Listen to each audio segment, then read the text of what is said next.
Começa agora, na 316, o quadro Entre Pais e Filhos, com Márcia Doneda. Dicas, informações, muito mais sobre relacionamento entre pais e filhos. Pois é, hoje não é com a Márcia Doneda, é com o pastor Mateus, como você já acabou de acompanhar com a gente, já se apresentou, e agora vamos ao nosso quadro especial. Então, pais, muita atenção para esse tema de hoje, que eu tenho certeza que vai ser importante. Se quiser fazer uma pergunta, pode mandar aqui no nosso WhatsApp, né? Tá liberado. DDD 11 930 03 0316. Manda aí a sua pergunta pro pastor Mateus e também seu comentário, conte sua experiência, pode ficar muito à vontade. Pastor Mateus, eu vou começar te perguntando como os ambientes podem influenciar os filhos a ficarem nos quartos. Tem muito disso, né, pastor? Tem muito isso. Olha, é o seguinte, nós temos essa palestra, né, a geração do quarto, onde nós conversamos com os pais, né? A gente teve na semana retrasada, né, nesse mesmo quadro, falando a respeito da geração do quarto, dando uma introdução a esse assunto, né?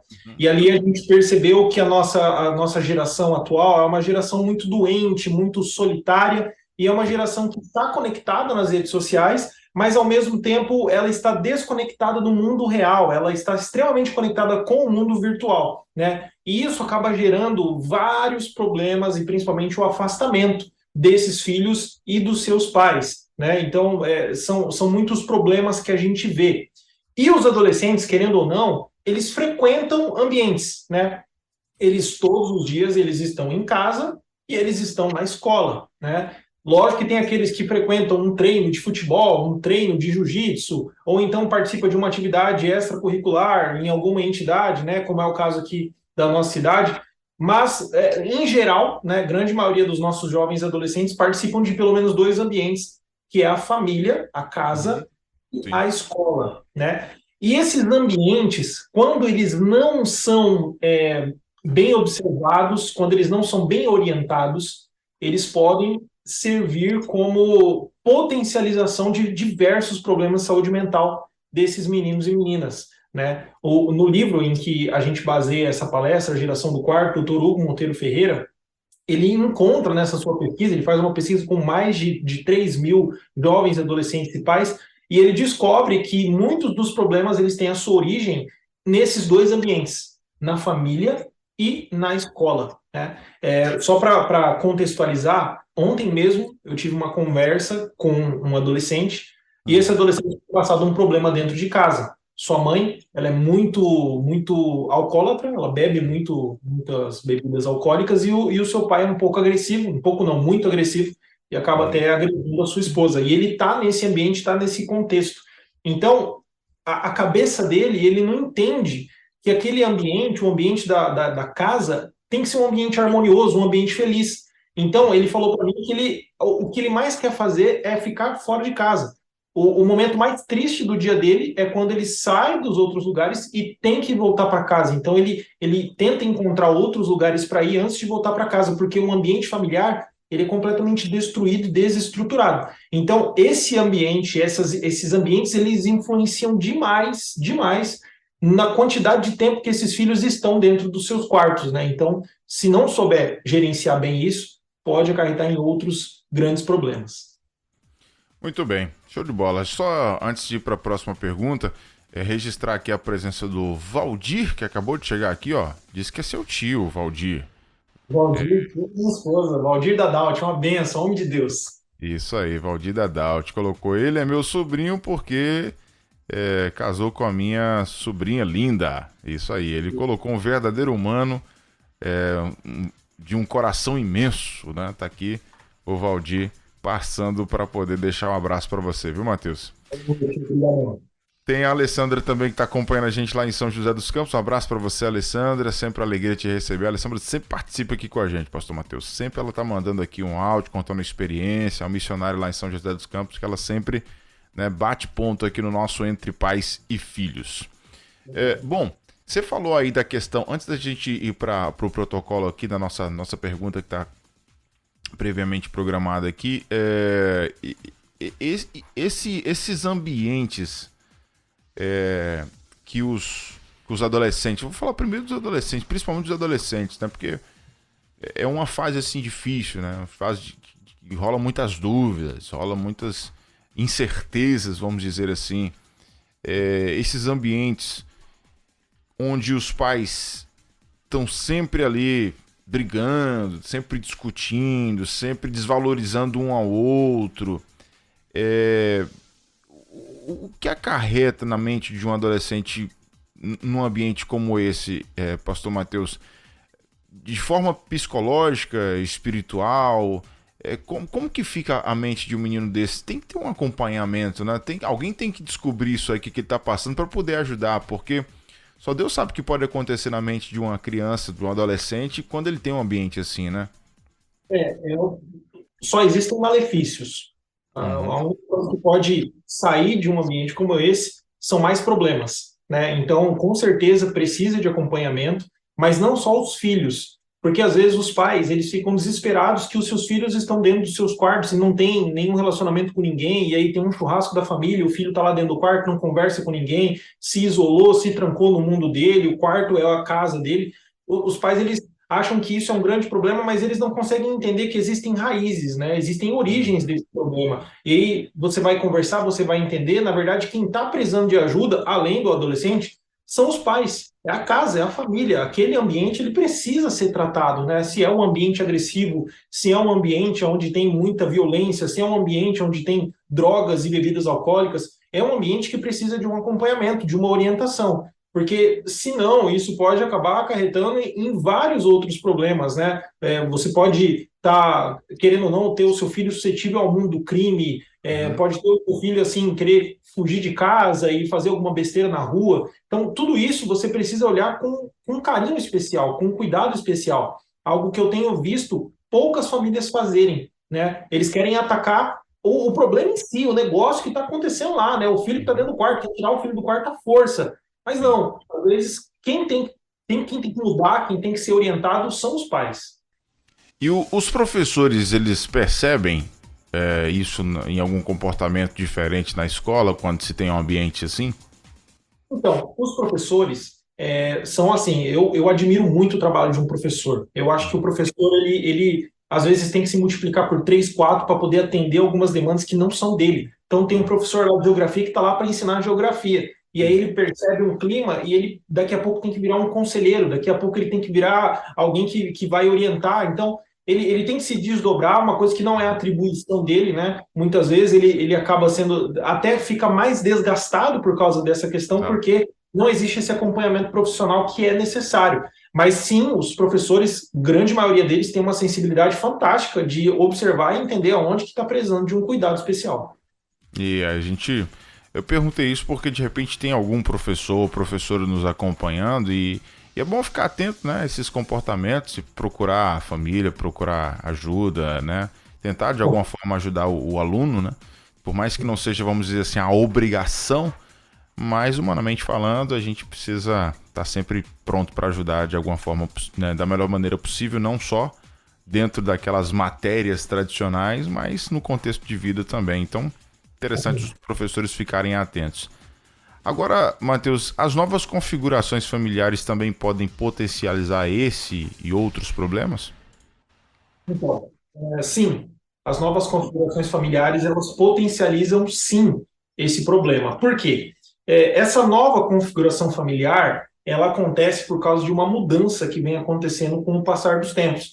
Você vai ver há anos atrás era normal, por exemplo, o casamento ser precoce, né? O casamento muito cedo, né? Ambos muito novos. Você vai conversar com um casal que tem, sei lá, 60, 70 anos que estão juntos e eles vão contar a história deles para você. Eles vão falar que eles se conheceram quando eram muito novos e começaram a namorar, e aí o relacionamento acabou acontecendo. E conta muito pouco a questão do romance, sabe, da paixão, aquele negócio do sentimento, né? Mas é muito mais levado em consideração a questão financeira, né?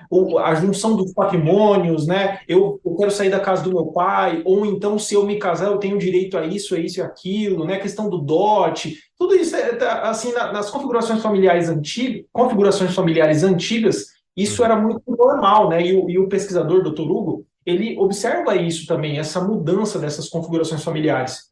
Antes, você vai ver uma foto de família, é aquela foto gigante, um monte de filho, 15, 16 filhos, e o tio e a avó, e todo mundo junto, o padrinho, todo mundo junto.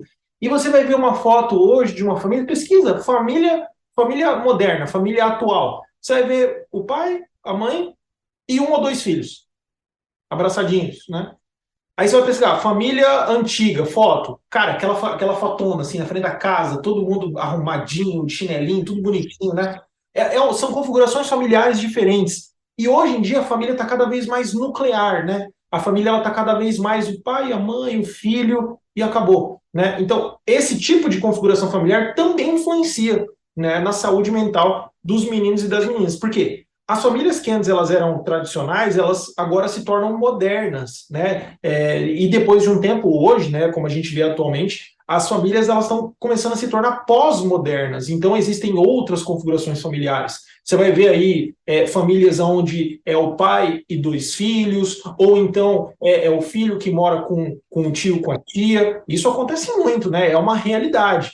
Infelizmente isso acontece, né? Tem um caso aqui na nossa cidade que a gente esteve atendendo, que é o filho, os seus dois irmãos mais novos, a sua mãe, o seu tio e a sua avó. Todos eles moram juntos na mesma casa. Então, essas famílias novas, essas famílias diferentes, essas configurações familiares diferentes, elas começam a construir uma ideia de família que pode, querendo ou não, atrapalhar essa caminhada, né, desses meninos e meninas de entender o que é família. E eles ficam confusos, eles não sabem quem é o pai. Você vai perguntar para um desses meninos aí, tem alguns que consideram mais a avó do que mãe, mais a avó do que a mãe. Então, é muito complicado, é muito difícil você lidar com isso, né? Se antes a questão sexual era algo irrelevante, né? O amor, a paixão ali, o calor sexual, se antes era algo irrelevante, hoje, nos dias atuais, é algo extremamente importante. Se você vai pensar hoje na construção de uma família, o marido e a mulher, eles precisam ter uma vida sexual agradável e boa para que essa família ela continue, ela permaneça, né, em muitos dos casos, né, nessas novas configurações familiares, na família pós-moderna. E o que isso acaba gerando?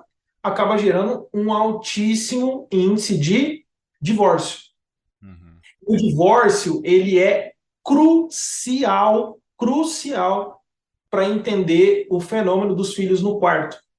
Porque você vai conversar com um menino, um adolescente que está dentro do quarto mais de 6 horas por dia. Muito provavelmente, existe uma questão familiar.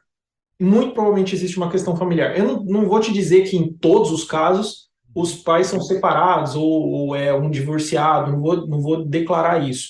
Mas se você conversar com grande maioria deles tem essa relação. Eles estão dentro de um ambiente onde o divórcio aconteceu. E aqui o papo ele começa a ficar até um pouco mais polêmico, porque pode parecer que eu estou falando que o divórcio não tem volta, não tem como você ter uma família agradável depois que você se divorcia. Não é isso que eu estou dizendo. O que eu estou trazendo é um dado, é uma informação. O divórcio, ele jamais vai trazer benefício. Em hipótese alguma. Existem casos que o divórcio ele precisa acontecer porque está acontecendo um caso de agressão, um caso de violência, algo que é impossível. E tudo bem, não é essa a nossa discussão. Mas esse divórcio, ele traz malefícios para a família. Ele traz malefícios para o ambiente familiar e para aquele adolescente. Na cabeça dele fica confuso. Ele fala, por que eu vou me casar? Se a minha mãe separou do meu pai porque meu pai batia nela. Você entendeu? Então, tudo isso vai construindo a cabeça desses jovens adolescentes e fazendo eles entenderem que não vale a pena investir na família. Não vale a pena, eu não preciso criar laços com o meu padrasto, porque daqui a pouco a minha mãe vai trair ele, vai ficar com outro. Eu não preciso criar laços com a minha madrasta, porque meu pai ele é desse jeito, meio largado, e ela só quer ele por dinheiro. Então, você entende como isso acaba complicando cada vez mais essas configurações familiares diferentes? É mais ou menos nessa linha, né? Que essas novas configurações familiares podem influenciar os filhos estarem cada vez mais dentro dos seus quartos. Muito bem. Agora 3 horas e 21 minutos aqui na nossa Rede 316, 3 e 21. Temos aqui um comentário da Márcia Guimarães.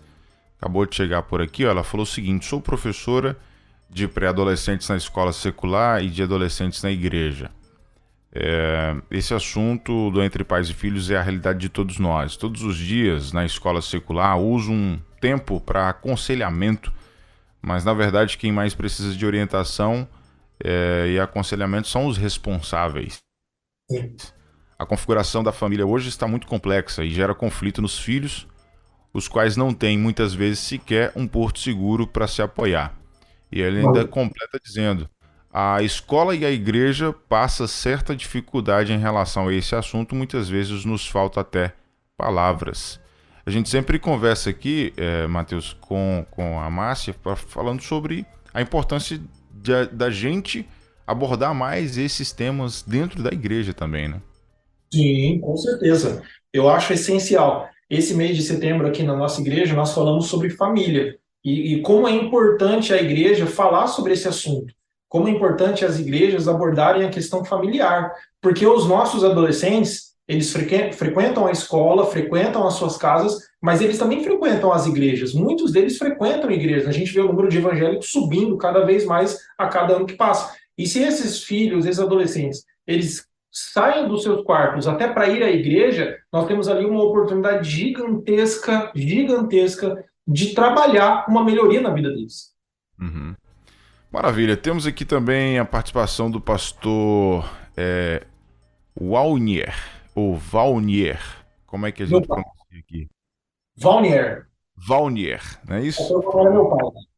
Chegou aqui, né? Ele colocou... O pastor Mateus faz um lindo trabalho, tanto na igreja como na cidade. Pastor Valnier.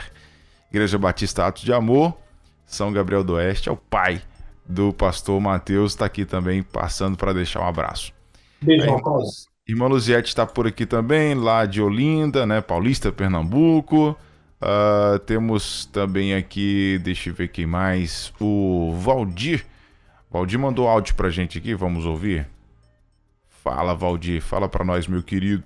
Quanto a esse tema que o pastor Mateus acaba de falar, eu posso testemunhar disso. Eu sou também divorciado e graças a Deus eu tive a posterior a minha companheira, que até hoje está comigo há 38 anos, e ela foi responsável pela educação não somente do meu primeiro filho, que desde os 5 para 6 anos ela cuidou, criou, amou e fez dele um homem, como também os outros 2 meu filho, com ela, que é o Aaron e o Egon.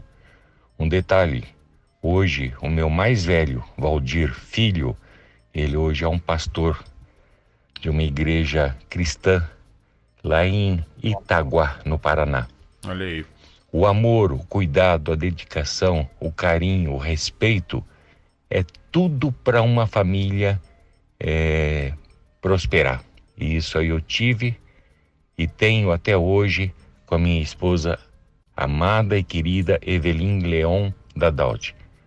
Um abraço a todos. Aí a participação do Valdir com a gente. Obrigado, querido, por registrar aí, trazer essa experiência pra gente. Pastor Mateus, responde pra gente como o ambiente escolar influencia essa introversão dos adolescentes. Isso, vamos falar um pouco da escola, porque a escola é um ambiente também que o pesquisador Dr. Hugo, ele entrou bastante nessa questão, né? Porque, querendo ou não, os adolescentes, eles passam uma boa parte do seu dia na escola, né? Estudando, né? Mas um pouquinho antes de eu falar sobre a questão escolar, só quero fazer um breve comentário sobre a questão familiar também. É importante ressaltar, o Dr. Hugo, ele identificou isso, o uso abusivo de álcool entre esses adolescentes, né? A grande maioria desses adolescentes que ficam mais de 6 horas por dia dentro dos seus quartos, eles estão, assim, afundados no uso abusivo de álcool. Ele até acha isso um pouco surpreendente, né? Mas como assim, né? Como eles têm acesso ao álcool, como eles conseguem, como eles vão em busca disso, né? E para eles é muito fácil. Por que é muito fácil? Porque dentro de casa tem, né? Porque os pais consomem, os pais deixam ali livre, eles bebem juntos e tudo mais, e isso acaba potencializando muitos dos vícios, né? Que é uma grande porta de entrada para as drogas, por exemplo, né? O álcool, por exemplo, ele dá entrada para outras drogas. Então, Eu tenho até aqui uma pesquisa, uma notícia, que diz assim, cerca de 3% da população acima de 15 anos pode ser considerada alcoólatra, diz especialista que fala sobre os riscos. 3% da população acima de 15 anos, né? Ali nessa faixa etária, você vai ver que eles são alcoólatras. E cada vez mais esse número vai diminuindo, a idade vai diminuindo, a faixa etária vai diminuindo. Então, é um dos reflexos, né, desse problema da configuração familiar. Né? O meu tio aí, o tio Valdir, ele trouxe o relato da família dele, né, do ambiente familiar dele, e a família dele é uma bênção, né? A tia Evelinha é uma bênção na nossa igreja, todos eles, né? A família deles é uma família que conseguiu reconstruir a sua história, né? Graças a Deus por isso. Mas, infelizmente, existem famílias que passaram pelo divórcio e não conseguiram lidar tão bem como o tio Valdir, né? E a tia Evelinha. Eu conheço outras histórias que também tiveram vamos dizer, um final feliz. Mas nós temos que ter isso em mente. O divórcio, ele sempre vai trazer malefícios, ele nunca vai trazer benefícios, ele sempre vai trazer trauma, sempre vai trazer tristeza, e o ideal é que a gente saiba o que fazer antes de iniciar uma família, né? Se planejar, tomar decisões corretas na hora certa e no tempo certo. Falando um pouco sobre a escola, né? Para muitas crianças e adolescentes, o ambiente escolar, ele não é um ambiente de aprender coisas novas, de aprender uma matéria nova. O Dr. Hugo, ele identificou que para esses adolescentes, o ambiente escolar é um ambiente de trauma. É um ambiente onde eles vão e ali eles vivem experiências que eles querem esquecer. Né? Ele percebeu isso. Por quê? Existe uma pressão muito grande com relação aos resultados. Eles precisam tirar nota boa, eles precisam ser comportados, eles precisam ser bons alunos, eles precisam passar no vestibular, são provas, são atividades, são tarefas, são trabalhos, são simulados, e é muita cobrança, e muita competição, e tudo isso vai pressionando, pressionando, pressionando, daqui a pouco a cabeça deles está quase explodindo. Então, muitos deles acabam assim tendo ataques de pânico, crises de pânico dentro da escola. Tenho certeza que quem está nos ouvindo já ouviu histórias de adolescentes que tiveram crises de pânico por conta disso, por conta de não ter tirado uma nota boa, de como que o seu pai ou a sua mãe ia reagir diante daquela nota baixa no seu boletim. E ele, entrevistando esses adolescentes, ele entrevistou mais de 2.000 crianças e adolescentes, né, como eu mencionei. E todas as que foram questionadas e entrevistadas, declararam que acham um ambiente escolar um ambiente hostil. Eles não acham um ambiente escolar um ambiente agradável, um ambiente bom. Todos eles concordam que o ambiente escolar é hostil. Não por culpa do diretor, dos professores, não. O ambiente, né? A construção do ambiente, tudo aquilo que remete a eles, né? Muitos alunos, alguns podem até falar, não, eu gosto de ir para a escola, eu amo a minha escola, mas você vai conversar com esses que estão mais de 6 horas por dia dentro dos seus quartos, você vai ver que eles odeiam ir para a escola, eles não querem, eles preferem ficar dentro do seu quarto, né? E isso é um reflexo dessa geração. A gente está acostumado a pensar que a escola, o certo é ela ser rígida, ela ser exigente, não estão nem aí para a saúde mental dos seus adolescentes, dos seus alunos. O que eu vejo é a escola hoje em dia, muitas escolas, trabalhando de uma visão diferente dessa, de que tem que ser rígido, de que tem que ser exigente, que tem que ser isso e assim assado, o negócio, sabe? Eu vejo muitas escolas trabalhando a saúde mental, muitas escolas trazendo palestrantes, tendo um cuidado especial, tendo orientadores, tendo aconselhadores para poder ajudar esses adolescentes com sensibilidade, com cuidado e com carinho, tornando esse ambiente um pouco menos desagradável e hostil, porque já é. O ambiente escolar ele é um ambiente hostil. Você vai ver um ambiente de violência, é um ambiente que tem bullying, é um ambiente onde tem competição, é um ambiente onde tem desilusão, frustração, é onde os adolescentes se apaixonam e daqui a pouco eles vão na hora do intervalo e a menina que ele se apaixonou tá beijando o outro cara, e aquilo, parece bobeira que eu tô falando, né? Mas na cabeça do adolescente vira assim a Walt Disney, entendeu? E isso vai trazer reflexos, infelizmente vai trazer reflexos, né? Então é importante as escolas terem esse cuidado, como eu já tenho visto acontecer ultimamente. Isso é muito bom e precisa continuar acontecendo. Perfeito, agora 3 horas e 30 minutos da nossa 316. Antes da próxima pergunta, registrar também aqui a presença da Luciana Érica, passando para deixar uma boa tarde pra gente.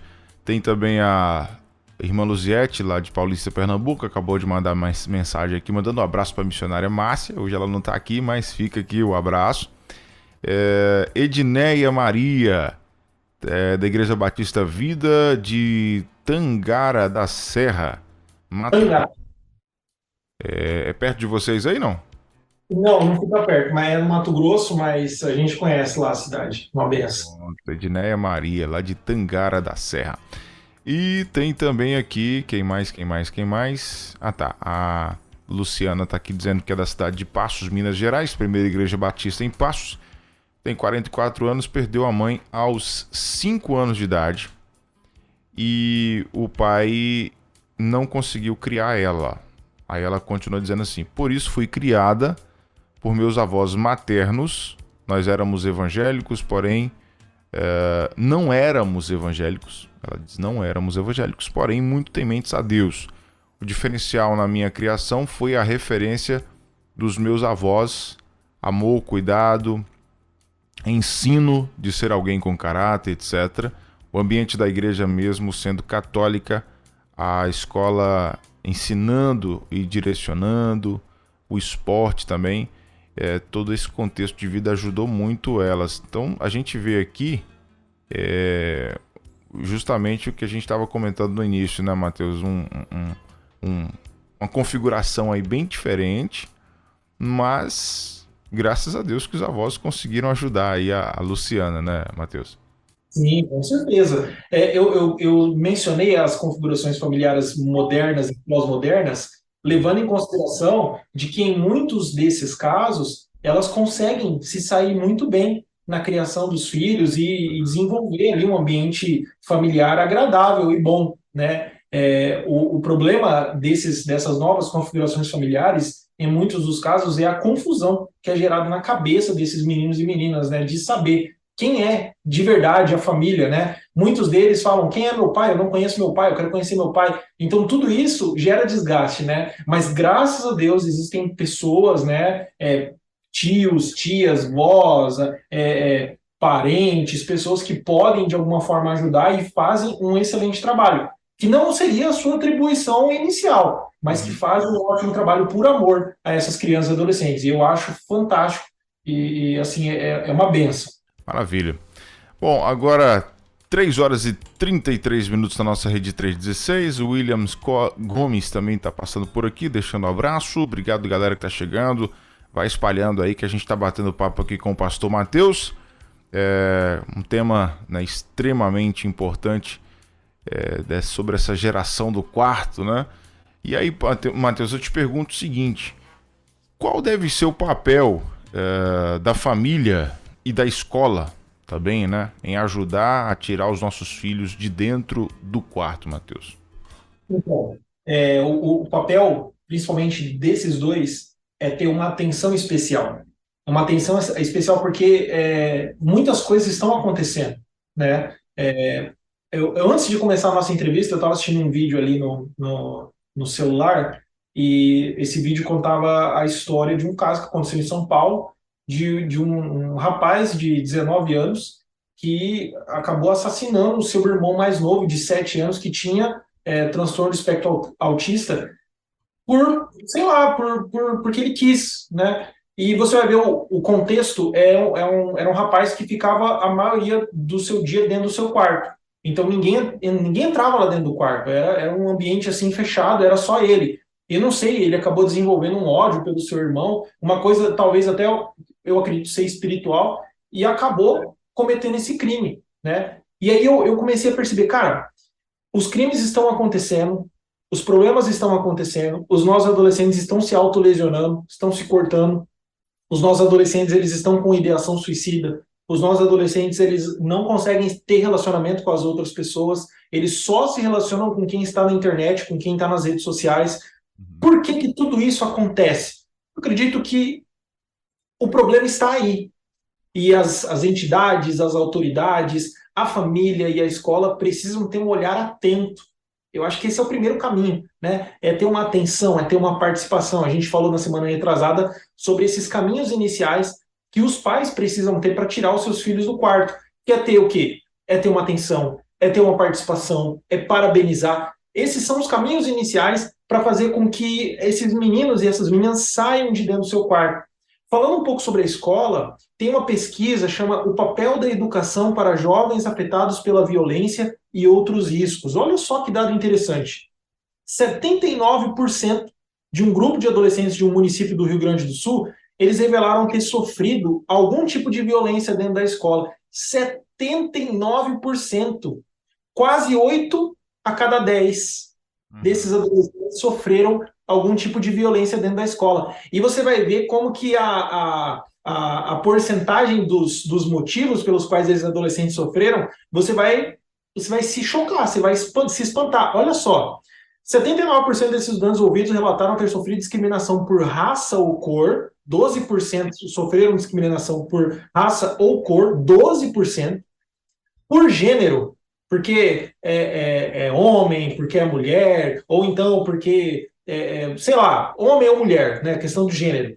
10% sofreram por causa disso. Orientação sexual, homossexual, viadinho, isso, você é lésbica. 9% sofreram agressão. 9% por religião. 11% por religião, e aqui vai englobar religiões de matriz africana, religião evangélica, outras religiões, né? 11% por religião. Então, esses adolescentes, eles estão discutindo esses assuntos na escola, entendeu? Eles estão falando sobre isso. Aí, classe social, você é muito pobre, você tal, 10%. Preferência política, Lula, Bolsonaro, 8% sofreram agressão por causa disso. Roupa ou aparência é o maior. Você é feio, tua roupa é feia, teu tênis é falsificado. 17%. 11% devido ao lugar onde eles moram. Então, assim, se a gente quer descobrir o que os nossos adolescentes estão sofrendo, a gente tem que olhar para esses números. Por que eles estão sofrendo? Porque esses assuntos aqui que eu acabei de listar nessas porcentagens, eles estão sendo mal abordados pelos adultos. Eles estão sendo tratados com trivialidade, eles estão sendo tratados assim com superficialidade, não está se discutindo, não está se debatendo do jeito que deve se debater e não está sendo, acima de tudo, ensinado. Porque assim, a gente coloca no colo da igreja, a igreja tem que ensinar isso. A gente coloca no colo da prefeitura, a prefeitura tem que promover eventos que ensinem sobre isso. A gente coloca no colo da escola, não, a escola tem que promover um ambiente agradável e tem que impedir o bullying, tem que fazer o seu melhor. Mas aí esses adolescentes, eles saem desses ambientes e vão para onde? Eles vão para casa. E dentro de casa, eles veem o pai fazer o que faz com a mãe. E dentro de casa, eles veem o pai falar o que ele fala. Dentro de casa, eles veem a mãe fazer o que ela faz. Então, assim, se as famílias, se as autoridades, se as igrejas, se as entidades, se as pessoas responsáveis por esses meninos e meninas não abrirem os seus olhos para discutir, para ensinar e para falar o que realmente é importante, eles vão continuar se agredindo e se violentando.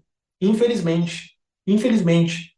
Eu acho que essas crianças e adolescentes, elas estão prestando atenção nas nossas atitudes. Pais que estão me ouvindo, os seus filhos estão te olhando. E muitos deles te imitam. E eles usam as suas práticas e as suas atitudes para justificar as atitudes deles. Então isso já é um ponto de você ter uma atenção melhor. As palavras que você usa, o seu comportamento, tudo isso, os filhos estão prestando atenção. Os filhos estão olhando. E eles estão construindo a sua personalidade, estão construindo o seu caráter. A família, ela é um lugar ali onde os filhos têm que se sentir seguros. É um lugar onde eles têm que se sentir confortáveis, onde eles têm que se sentir acolhidos, onde eles vão ser ensinados sobre os valores da vida, sobre os princípios, sobre não roubar, sobre não matar, sobre respeitar as mulheres, sobre respeitar os mais velhos, sobre respeitar as autoridades. A família tem que ser esse ambiente. Mas muitos desses adolescentes, dentro das suas casas, correm perigo e sentem medo. Eles não querem voltar para casa. São incontáveis adolescentes, meninos e meninas, que relatam para nós que eles não querem voltar para casa, que eles preferem fugir de casa, que eles preferem ser pegos pelo conselho tutelar na rua e serem levados para um abrigo. Aqui na nossa cidade, nós temos um programa chamado Família Acolhedora. E é um programa assim que eu admiro. Eu vejo assim, a coragem de famílias de abrirem espaço de dentro das suas casas para acolherem adolescentes de alta complexidade, de extremo risco. E eu conheço algumas famílias que receberam essas crianças e adolescentes depois do contato que a gente teve através do projeto. E assim, a garra, a determinação, o cuidado, a sabedoria, a maestria, o discernimento, que muitas vezes muitos deles não têm e se exige deles. Mas só a coragem de receber esses meninos dentro de casa já é louvável, porque a casa tem que ser um ambiente acolhedor, tem que ser um ambiente de amor, um ambiente de ensino, um ambiente de diálogo, de conversa, não de discussão, não de xingamento, não de agressão, de respeito, não de desrespeito. Entende? E a escola, ela deve proporcionar para os nossos filhos um ambiente seguro também, livre de preconceito, livre de pressões exageradas. Gente, a gente deixa muito baixo essa questão da cobrança das notas e do desempenho dos alunos nas escolas. A gente deixa isso muito baixo. Mas a gente tem que prestar muita atenção, muito cuidado com isso, porque muitos deles, alguns, até tiram a sua própria vida por conta da pressão que se exige na escola, dos seus pais e dos professores também, em muitos casos. Às vezes os pais e os professores têm as melhores das boas intenções de fazer com que eles se desenvolvam, né, a partir dessa cobrança e tudo mais. Eu entendo que até certo ponto é ideal, é interessante, mas quando se ultrapassam limites, nós precisamos dar um passo atrás e entender o que está acontecendo, para que também esses adolescentes possam se desenvolver integralmente. Então, eu acho que a família, ela deve proporcionar isso para os seus filhos. Um ambiente agradável, confortável, seguro e de amor. E as escolas também, mas focando muito mais no desenvolvimento integral dos seus alunos. E não apenas preocupado com a nota do Enem, com a nota que vai ser lá das melhores escolas do Brasil. Não. A principal preocupação deve ser no desenvolvimento integral desses alunos. E assim, eu conheço muitos professores, converso com eles e a gente concorda que o desenvolvimento integral dos nossos alunos, se tornando seres humanos melhores, trarão com certeza resultados para a nossa sociedade muito melhores também. E assim a gente vai conseguir tirar esses meninos de dentro do quarto. Maravilha. Agora, pastor Matheus, eu vou te pedir um favorzinho, pra você voltar um pouquinho nos motivos, né, em que esses adolescentes sofreram agressão nessa cidade que você citou, acabei esquecendo na cidade, para a gente chamar atenção para os temas, né? Porque talvez os pais que estão nos acompanhando agora, né, fica esse alerta aí, não se atentam tanto a isso e precisam conversar com os filhos sobre esses temas, porque a gente já percebe que eles estão sendo falados, estão sendo discutidos de alguma forma dentro do ambiente escolar. Então, repete pra gente aí esses temas que foram, né, pesquisados, levantados esses números, esses dados, para o pessoal que está em casa agora, para os pais principalmente, sentarem e conversar com os filhos. Sim. Dar, né, com cada tema desse aí, para ele nem ser agredido, nem agredir. Isso, exatamente. Eu vou falar do maior para o menor. Sim. O primeiro, roupa e aparência, 17%. Roupa e aparência. O segundo, raça ou cor. Raça ou cor. Ah, negrinho, pretinho, essas coisas. Raça ou cor. Segundo lugar. Terceiro lugar tem 2. Religião e devido ao lugar onde moram. Ah, mora num bairro distante, mora num bairro longe. Quarto, que estão juntos também. Gênero e classe social. Gênero e classe social. E em penúltimo, orientação sexual, com 9%, né? Questão de orientação sexual. Em último lugar, o que menos é falado, mas acontece também, as agressões acontecem, é por preferência política. Discussões políticas é o menos, né? É o menor dado. Então, assim, eu vejo muitas pessoas darem uma ênfase gigantesca na questão política, nas preferências políticas, quando, na verdade, 17%, mais que o dobro dos casos de violência, né, nessa pesquisa que foi relatada aqui numa escola, numa cidade do Rio Grande do Sul, ele não fala qual cidade que é, mas é uma cidade do Rio Grande do Sul, é por roupa ou aparência. Questão material, entende? Questão material. Então, esses são os temas que precisam ser abordados, precisam ser falados e conversados entre pais e filhos. Maravilha. Então, fica o alerta, pessoal. Sente com tua galerinha aí, com seus adolescentes, falem sobre isso para que eles possam lidar da melhor maneira possível, né, com seus colegas, professores, no ambiente escolar. Bom, 3 horas e 45 minutos. Matheus, De que forma você quer concluir esse papo de hoje? Quer fazer um resumão aí? Como é que a gente fecha essa nossa conversa de hoje? Isso, eu tenho um compromisso daqui a pouquinho, eu vou falar bem rápido nessa fala final. Eu acho assim, é extremamente importante as famílias, os pais, as igrejas abordarem a questão familiar, abordarem a questão dos vícios, abordarem a questão dos ambientes, abordarem o que esses meninos e meninas estão falando. Eu sou um pastor de jovens e eu sou um cara muito curioso e muito pesquisador. Eu entro no TikTok, eu vejo tudo que tem que ver, entro nas redes sociais, conheço o tal do Discord, conheço os YouTubers, conheço essas redes sociais, Snapchat, tudo. A gente está dentro dessas redes sociais e a gente vê o que eles consomem. Pais, participem disso. Vejam o que os seus filhos estão consumindo. Vejam onde eles estão entrando. Acima de tudo, se interessem pela vida dos filhos de vocês. Se interessem. Porque, assim, a gente ouve alguns relatos de alguns filhos falando que o meu pai não se importa comigo. A minha mãe não quer me conhecer. Eu sento para conversar com a minha mãe, ela fica só mexendo no celular, ela não me dá atenção. Ela dá atenção para os amigos dela, ele dá atenção para os amigos dele. A gente vê muito isso acontecer, essas queixas acontecerem. Então, os nossos adolescentes, eles querem iPhone 14, eles querem ir no shopping, comprar tênis, eles querem assistir filme no cinema, eles querem fazer tudo isso que a gente sabe que eles querem fazer. Mas, acima de todas essas coisas, os nossos filhos, os meninos e as meninas, estão carentes de atenção dos pais. Eles querem contar o dia na escola que aconteceu com eles para os pais. Eles querem contar sobre uma desilusão amorosa que aconteceu para os pais. E muitos deles não conseguem ou dizem que não querem contar porque não há essa abertura. Porque não há essa janela aberta, essa porta aberta. Porque um dia ela foi fechada e fechada várias vezes na porta, na cara dos meninos. Então, abra essa porta novamente. Se aproxime, aos poucos, respeite os limites, não seja intrusivo, faça com amor. Mas é meu filho, é do jeito que eu quero. Tudo bem, tudo bem. Mas aí a gente não pode fazer nada. O que a gente pode fazer é orientar e ajudar e mostrar com dados, com essas informações. Olha, isso aqui está acontecendo por causa disso, disso e daquilo. Então é atenção, é cuidado, é amor, é carinho, é conforto, é segurança, é explicação, é diálogo. E a mesma coisa na escola. As escolas elas têm feito um trabalho extraordinário que muitas vezes não é atribuição delas. Mas eu vejo diretoras, professores empenhados em buscar um desenvolvimento integral desses meninos e meninas. Então, pais, vocês querem tirar os seus filhos de dentro dos seus quartos? Participem da vida deles. Conversem com eles. Elogiem as suas conquistas.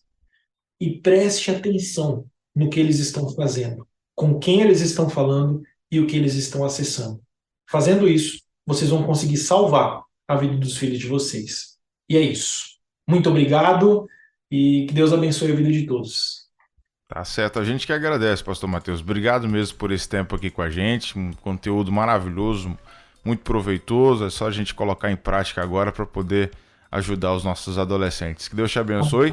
E te espero numa próxima aqui, hein? Seja sempre bem-vindo. Eu vou deixar o meu Instagram, para quem está nos ouvindo, quiser nos seguir, a gente está sempre publicando lá nos nossos perfis também do projeto. Eu vou deixar o do meu perfil pessoal e o do nosso projeto.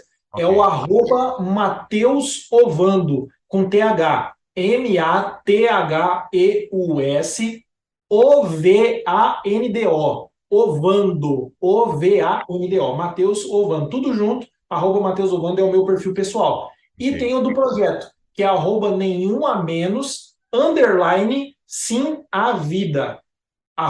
@nenhum_a_menos, sim a vida. É só você pesquisar lá, acessar lá que a gente tem algumas fotos, alguns registros e com certeza vai ser muito agradável recebê-los também. Maravilha, fechou. Abraço, meu querido, bom restante de semana para você, tá bom? Parabéns pelo trabalho aí, que Deus te abençoe. Valeu, tchau. Deus, tchau. Entre Pais e Filhos, com Márcia Doneda, na 316. Dicas, informações, muito mais sobre relacionamento entre pais e filhos.